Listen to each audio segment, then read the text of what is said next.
every couple I've ever seen have trouble starts right here. They can no longer talk. Hey, Travis, look at your beautiful bride. Remember the day she gave you her phone number? Dude, and you remember talking until your battery died? Ear got hot and started sweating. Hey, Travis, if it takes that to get her to an altar like this, it takes that and much more to keep her around. You have to talk. In every marital union, there is a talker and a non-talker. There's one of you who says, let's talk about it. The other one says, for what? But listen, no matter what, you must talk. If you fail to communicate, all of this was beautiful for Facebook and Instagram, but your marriage will fail. But if you talk, you will talk your way through it all.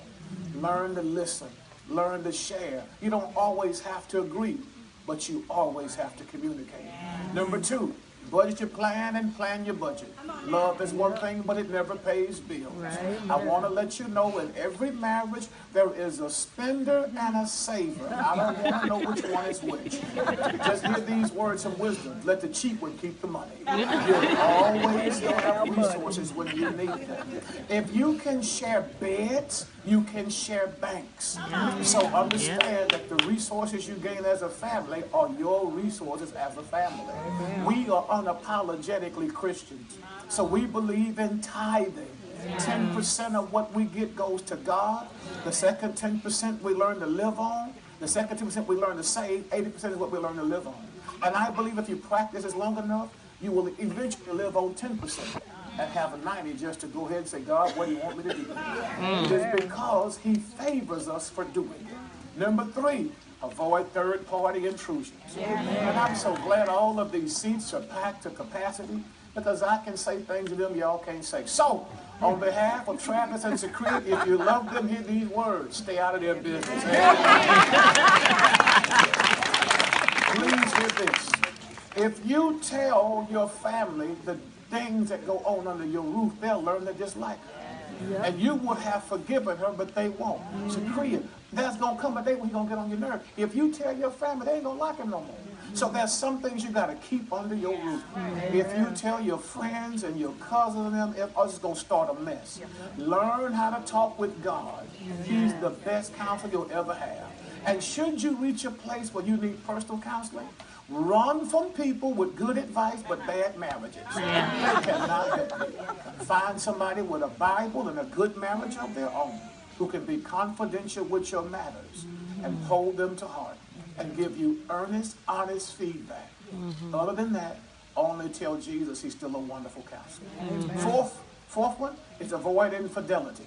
We live in a sex-crazed culture where people get married thinking the grass is green on the other side of the fence. They think that the grass stays green all the time. Y'all listen to me. Any grass that stays green all the time is fake. It's astroturf. It's not even real. You have to learn to water your own grass. The only people that should touch you intimately are the hands that you're holding right now. Amen. I want to make this announcement. Men are microwaves. Women are crock pots. Listen to me, Travis. No deposit, no return, son. You have to love her all day long for her to be interested in intimacy late at night. If you walk up and you didn't speak, that's like a holding company, Travis. You have to wake up and say deposit, deposit, deposit, deposit. You understand that? And she's a crock pot. She only gives you what you give her back. Man, look at this beautiful woman and say this to her. Say this. Everything I need in a woman is standing right here before me. From the top of your head to the bottom of your feet. God made you to satisfy me. And today, I proudly announce that I'm completely satisfied. Y'all, Travis meant that, amen? Look at this handsome black man in this beautiful tuxedo. He's going to be your boat to the day you die. Look at him and say, everything I need in a man is standing right here before me. From the top of your head to the bottom of your feet. God made you to satisfy me. And today, I proudly announce that I'm completely satisfied. She meant that. Listen to me carefully. 1 Corinthians 7 says, render unto each other due benevolence, so that the devil doesn't tempt you. Here's what Paul was saying. It's hard to need a snack if you've already had a meal. Learn now to satisfy yourselves here. Touch, hug, kiss as a married couple should. Can I share with you the irony of our culture? We're trying to get singles to be celibate. And we're trying to get married folk to enjoy it. Know now you ought to enjoy your bedroom. The Bible says it is holy and undefiled. Somebody ought to shout hallelujah. Amen. Build your marriage on Jesus Christ. Yeah. Hey man, if y'all miss everything I just said, hear this. You'll never make each other happy until you learn to satisfy God. Yeah. Your task, Travis, is to make God happy with you as a husband. And if you make God happy, she'll be crazy about you. Hey, listen, you'll never make him happy, Sacreea.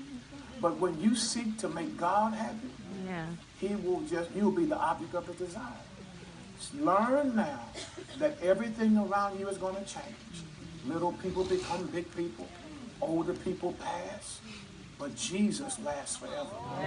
Build your marriage on him. And I promise you it will last a lifetime. In that you have joined hands